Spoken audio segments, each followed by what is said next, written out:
Si vous écoutez ce podcast, c'est que vous êtes à la recherche de solutions naturelles pour mieux vivre avec Parkinson. Je suis Tiffany Rossato, naturopathe aromathérapeute en voie de certification et créatrice du premier podcast francophone dédié à la maladie de Parkinson au naturel. Une fois par mois, seul ou accompagné d'invités, je vous donne rendez-vous pour vous partager mes connaissances de naturopathe, donner la parole aux personnes atteintes, à leur entourage, ainsi qu'aux professionnels du bien-être et de la santé globale. À travers des conversations intimes et authentiques, ma mission avec ce podcast est d'explorer la réalité de la vie avec Parkinson et vous offrir des ressources pour prendre soin de vous naturellement. Informer, inspirer, partager des histoires de vie, des moments de joie et vous accompagner pour mieux vivre avec Parkinson au naturel, voici ce que vous aurez la chance de découvrir au fil des épisodes. Maintenant, à l'antenne.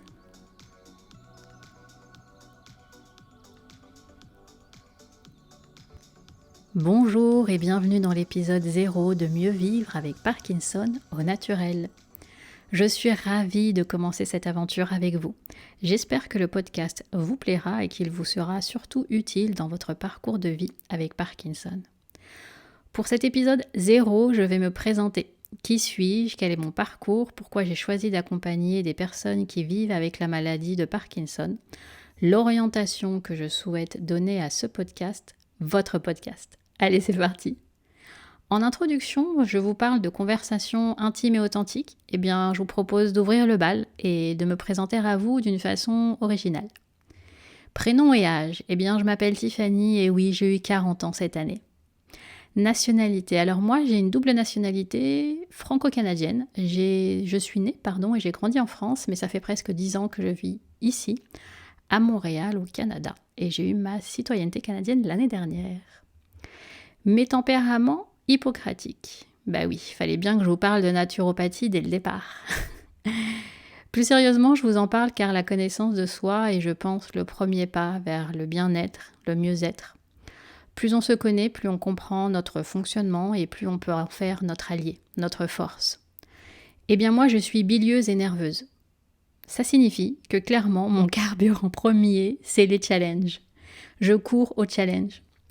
J'ai longtemps eu du mal avec ça, l'impression d'en faire toujours trop, mais aujourd'hui, c'est une vraie force. La routine, moi, ça me tue à petit feu. Alors c'est comme ça. J'ai toujours 36 000 idées à la minute et croyez-moi, c'est pas toujours facile, ni pour moi, ni pour mon entourage. 10 projets en cours, un enthousiasme débordant et j'adore ça. Pour autant, si je ne prends pas soin de mon mental et ou de mon sommeil, eh bien, mon tempérament nerveux prend tout de suite le dessus. Je deviens irritable, je refais de l'anxiété de performance, voire des angoisses nocturnes. C'est en partie pour cela que j'ai mis en place une routine bien-être qui est aujourd'hui un non négociable dans ma vie et qui soutient toutes mes activités. Alors, je vous en parle très rapidement. Moi, je suis du matin. Je me lève entre 5h30 et 6h. Je m'entraîne pendant 30 minutes en général, cardio-musculation. J'aime vraiment le calme qui règne à cette heure-ci. Et c'est drôle parce que mon chat a pris l'habitude de me rejoindre sur le tapis dès que j'ai fini ma séance. Il lance sa boîte à ronrons et là, c'est parti, il me lance le signal pour les câlins. Ce moment de partage humain-animal me plonge à chaque fois dans le moment présent et c'est tellement agréable. Je ne fais rien d'autre, je ne pense à rien d'autre, je me ressource auprès de lui. Donc oui, l'autre information importante sur moi, c'est que j'ai un chat.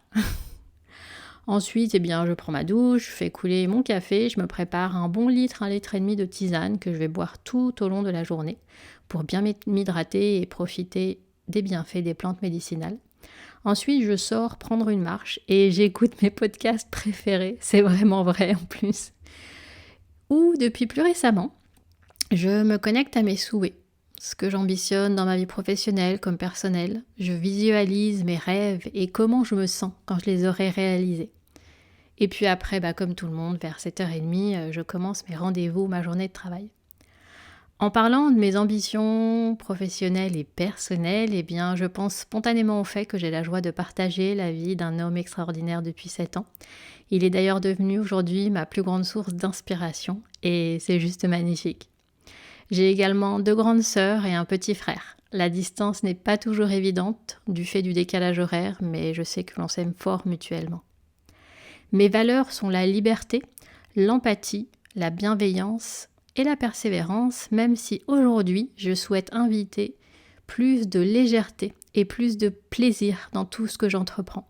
Je ne veux plus être dans la performance ou dans le dur, comme on dit. Voilà, je pense que je vais m'arrêter là pour cette présentation intime et authentique.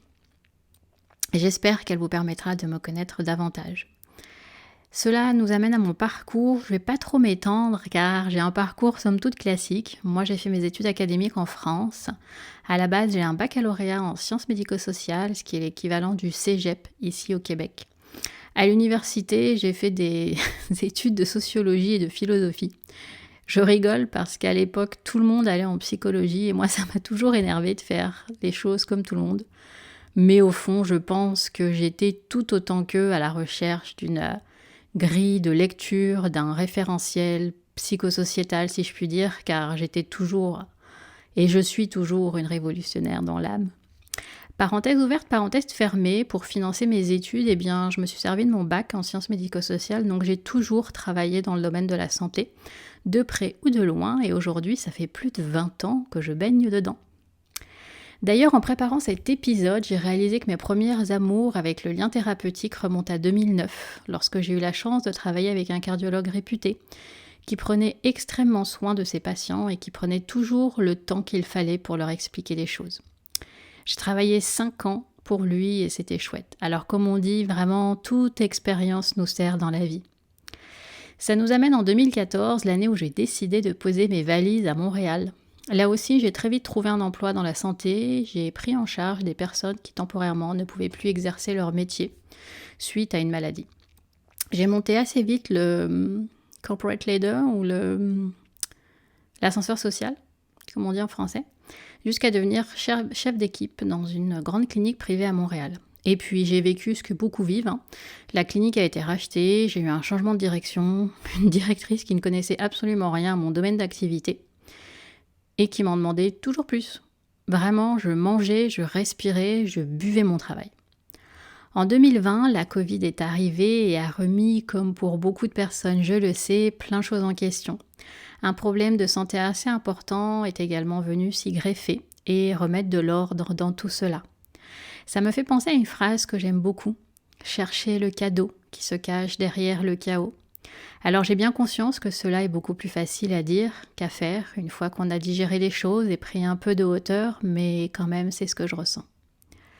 En 2020, je cochais toutes les cases de la petite Française qui était venue vivre le rêve canadien. Bon job, bon salaire, dans une belle clinique montréalaise, et pourtant, mon Dieu, que j'ai été de plus en plus triste.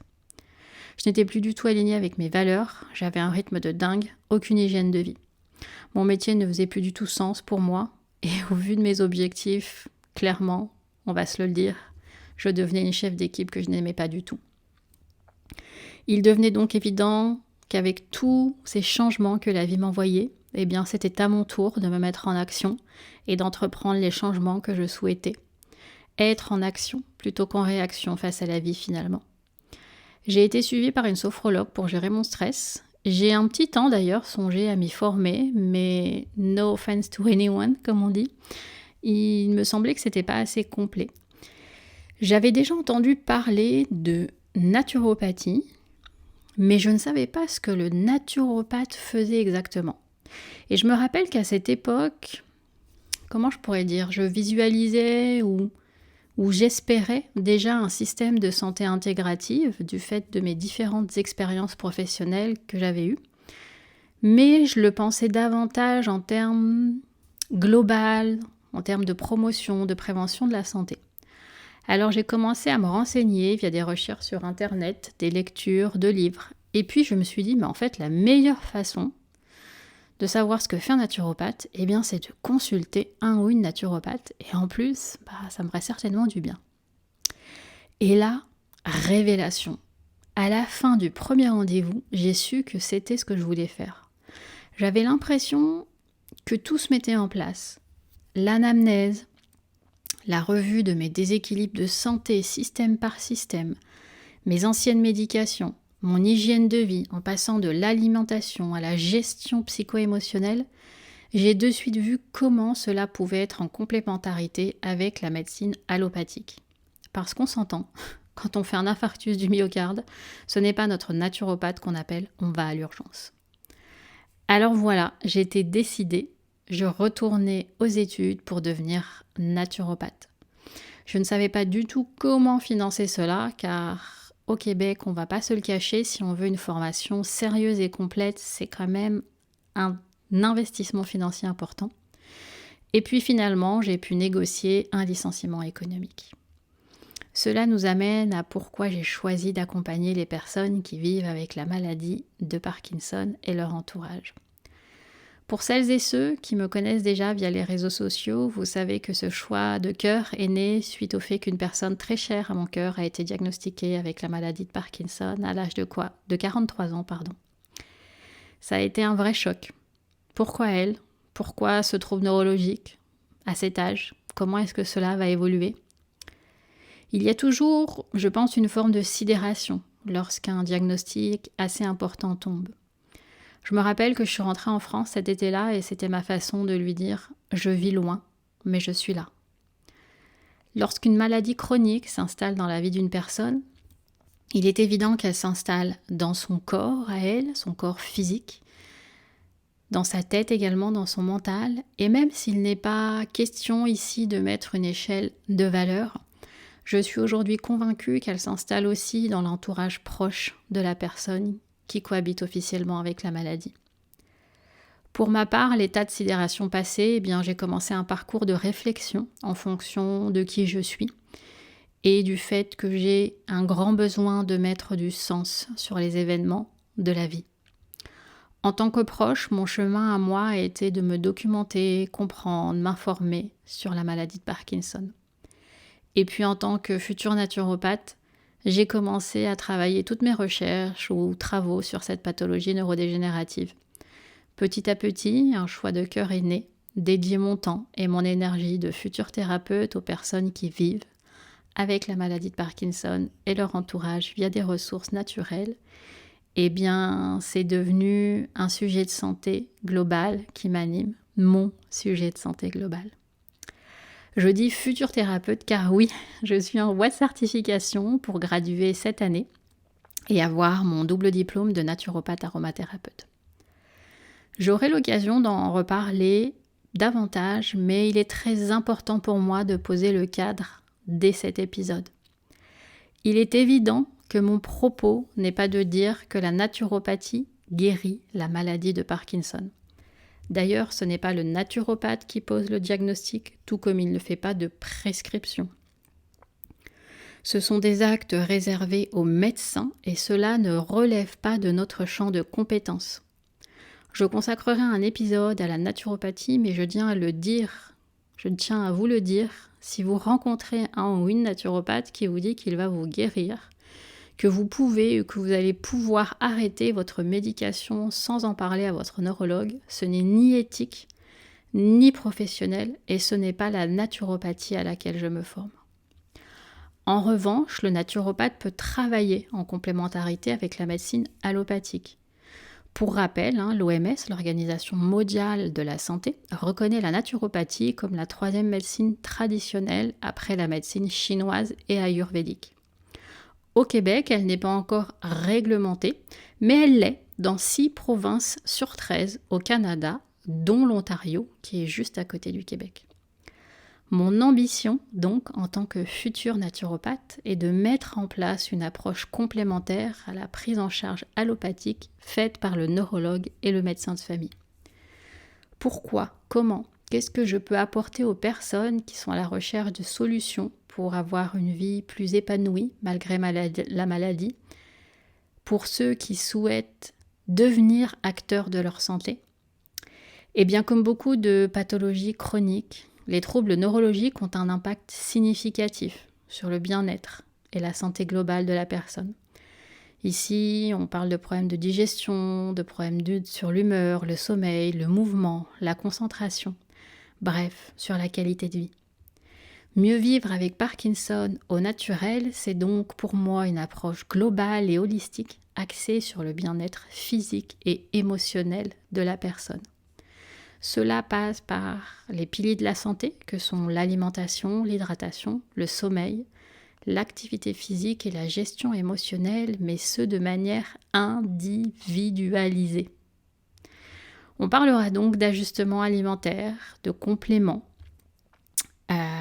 alimentaires, d'hydratation, de gestion du stress, d'homéopathie, de programmes d'exercice adaptés, d'acupuncture et bien d'autres choses encore, mais toujours de façon personnalisée. Nous arrivons au dernier chapitre de cet épisode, pourquoi et quelle orientation je souhaite donner au podcast. Alors, il y a des ressources qui existent sur la maladie de Parkinson, mais très peu sur les ressources naturelles qui peuvent aider à mieux vivre avec cette pathologie chronique. Et comme j'ai l'habitude de le dire, ceux qui savent, quand on a la maladie de Parkinson, il devient difficile de rester assis dans la même position, de rester derrière un écran, de lire des articles de blog, des informations sur Internet. C'est pas toujours évident de se concentrer et ce n'est pas non plus évident. Parfois, on n'ose pas appeler les lignes d'écoute ou les lignes d'information des associations qui font d'ailleurs un travail remarquable. Je pense à Parkinson Québec. Donc moi, je cherchais une ressource qui soit à la fois informative mais aussi accessible pour ma clientèle de cœur. Et écouter un podcast, on peut le faire en étant debout, assis, couché, en marchant. Et ça n'implique pas d'avoir une conversation en direct avec une personne si on ne s'en sent pas capable. Alors comment est-ce que je souhaite vous offrir des ressources ou en tout cas vous proposer des pistes de réflexion ? Je vais définir une thématique qui sera le sujet de l'épisode. Bon, même si je me laisse la liberté que le podcast évolue, mais je pense par exemple à cette équipe de chercheurs finlandais qui en mai dernier a publié un article de leur recherche sur le microbiote de personnes qui vivent avec la maladie de Parkinson et ils ont mis en évidence une bactérie qui est très augmentée dans le microbiote des Parkinsoniens. Je pense à l'importance des oméga 3 et comment est-ce qu'ils sont neuroprotecteurs. En tout cas, je vous dévoile pas tout, mais vous vous en doutez, les prochains épisodes seront consacrés à la maladie de Parkinson et à la naturopathie pour continuer de poser le cadre de notre discussion et aussi déconstruire des idées reçues. Pour ce qui est du rythme des épisodes, je vous donne pour le moment rendez-vous une fois par mois, mais là aussi je me laisse la liberté que cela évolue.